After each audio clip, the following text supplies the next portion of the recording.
Moi, j'ai une formation d'ingénieur, mais après d'architecte, et après, je me suis orienté vers l'histoire, et notamment l'histoire de la construction, et en particulier l'histoire de l'architecture métallique du fer. C'est un matériau qui me plaisait, pas par atavisme familial, mais parce que je trouvais que c'était un matériau à la fois structurel, bien sûr, mais qui faisait le lien avec l'architecture, qui introduisait au XIXe siècle notamment une idée d'architecture nouvelle, finalement, liée aux matériaux, liée au mode de construire. Et c'est ça qui, petit à petit, m'a mené à m'intéresser aux édifices du XIXe siècle en général et du XXe siècle aujourd'hui, en étendant dire au béton mon intérêt. Et voilà, et ça m'a rapproché de cette architecture de l'industrie, construite aussi avec ces matériaux nouveaux produits par l'industrie. C'est une architecture d'abord, ce sont des bâtiments, ce ne sont pas des édifices purement utilitaires, c'est des bâtiments qui sont pensés, réfléchis, dessinés, mais en même temps qui se posent d'autres questions que celles de l'architecture, qui utilisent souvent des matériaux, des techniques, des savoir-faire différents, qui offrent des programmes inhabituels, des grands volumes par exemple, des choses un peu assez spectaculaires, et qui en même temps sont des lieux de travail de mémoire, et qui sont pour moi les lieux fondateur de notre contemporanéité aujourd'hui. C'est-à-dire que nous sommes tous issus de cette révolution industrielle qui a démarré à la fin du XVIIIe siècle, au XXe siècle, au XIXe, pardon, qui s'est poursuivie au XXe. Pour moi, c'est un patrimoine qui est assez large d'ailleurs, qui recouvre de multiples choses, mais qui a une place, à mon avis, essentielle dans le développement de la ville du XXIe siècle. On ne sait pas encore bien quoi faire avec. On a un peu de mal, on tâtonne, on a des expériences, on commence à savoir, mais c'est un peu long, c'est assez récent comme découverte. Et pour moi, c'est un élément, une ressource non renouvelable. Dans la ville durable, il faut préserver ces ressources non renouvelables, il faut les gérer avec attention. Et c'est un accélérateur de développement, me semble-t-il. Je vois beaucoup d'exemples de quartiers qui ont préservé des éléments, pas tout, forcément, pas toute une usine, bon, mais des éléments, et dont on voit que ces éléments facilitent l'appropriation par les habitants, donnent tout de suite une espèce d'épaisseur historique, d'épaisseur de vécu à ces nouveaux quartiers.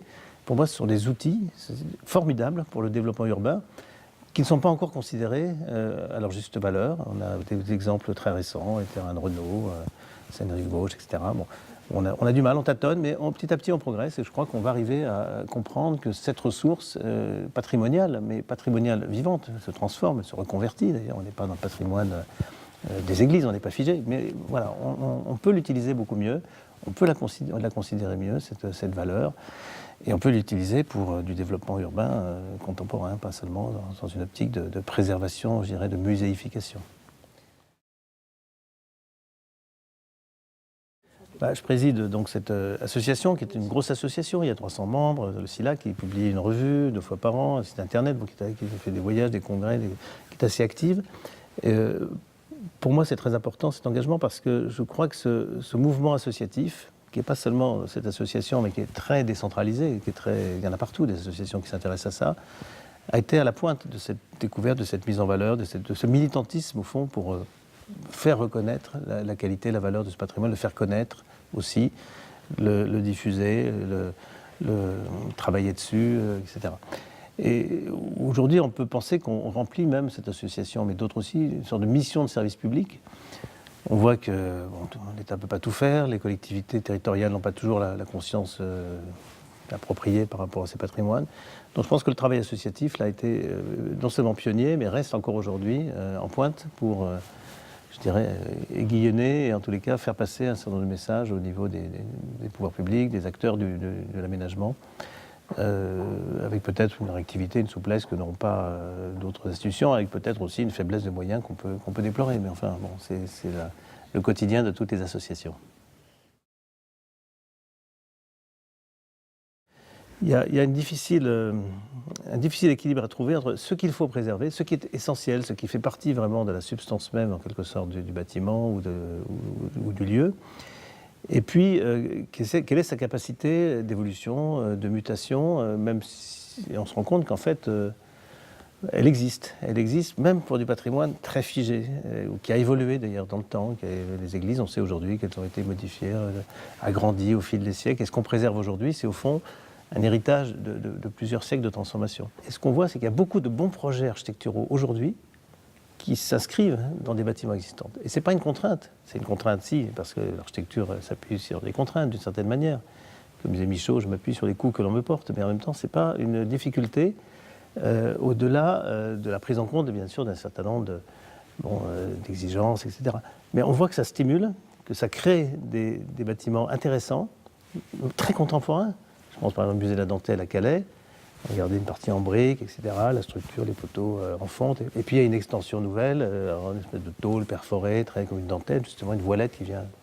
Donc quelque part, on voit que l'expression contemporaine de l'architecture n'est non seulement pas contradictoire, mais souvent qu'elle peut s'appuyer réciproquement sur la préservation et la mise en valeur d'une partie conservée.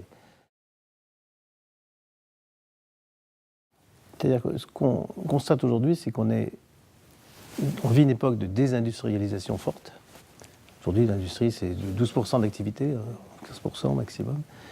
Et cette désindustrialisation qui s'accompagne de délocalisation éventuellement, et donc de fermeture d'un certain nombre de sites, d'usines, etc., qui était souvent consubstantielle aux villes. Il y a certaines villes qui ne vivaient que par ça. Ce qu'on voit aujourd'hui, c'est que cette déshérence, qui a d'ailleurs été accompagnée d'un mouvement de rejet social par les populations. Je pense par exemple à tout le patrimoine minier du nord de la France, du Pas-de-Calais, etc. Aujourd'hui, une initiative, je trouve formidable, c'est que cette région Nord-Pas-de-Calais a décidé que tout son patrimoine minier sur 150 km, donc il y a à la fois des mines, c'est-à-dire il y a des puits, il y a des chevalements au-dessus des mines, mais aussi des bâtiments, il y a des terris, il y a des paysages, il y a du logement social, il y a des tas de choses, que ça formait un ensemble, un paysage humain qu'il était intéressant de conserver et qu'on proposait au patrimoine mondial. C'est formidable, quoi. Un retournement complet de situation, où après cette phase de rejet, tout d'un coup, on prend conscience du potentiel de développement économique, social, culturel que ça peut représenter.